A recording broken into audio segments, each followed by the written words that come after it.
jutting out of a top-story window. Twisting and stopping and slowly untwisting in the gusting rain, 8 or 10 feet above the flood's current, a human arm, tied at the wrist. Just the arm, look.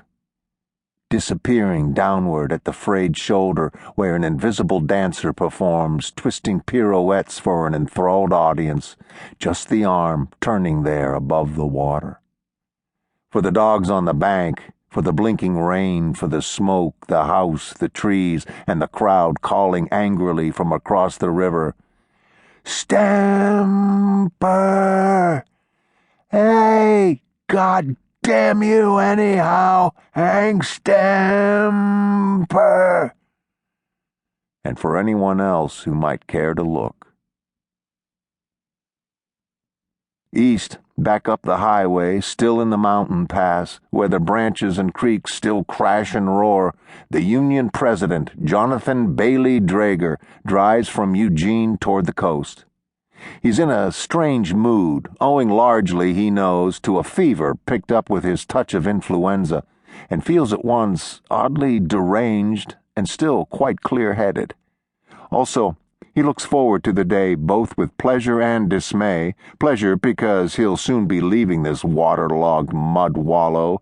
Dismay because he is promised to have Thanksgiving dinner in Wakanda with the local representative, Floyd Evenwright.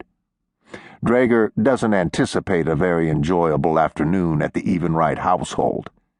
The few times he had occasion to meet with Evenwright at his home during this Stamper business, those times were certainly no joy.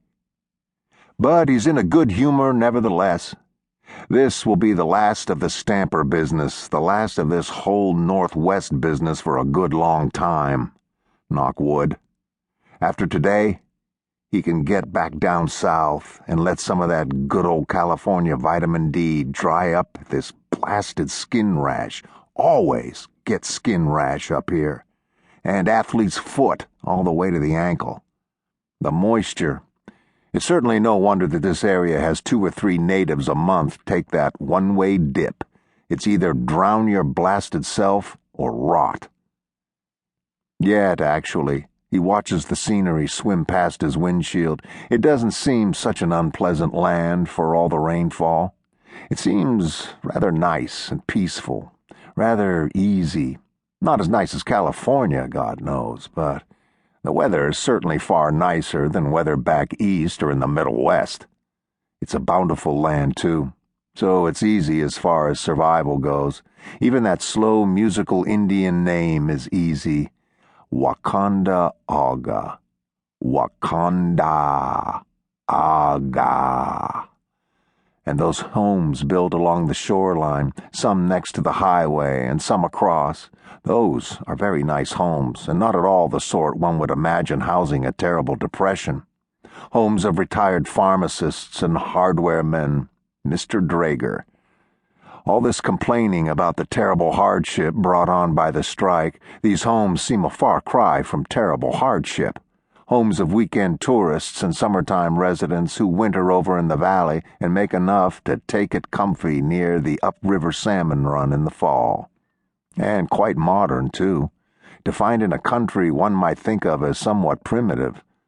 Nice little places, modern, but tastefully so, in the ranch-style motif, with enough yard between the house and the river to allow for additions. With enough yard, Mr. Draeger, between the house and the river to allow for the yearly 6 inches the Wakanda Aga takes as its yearly toll. It has always seemed odd, though.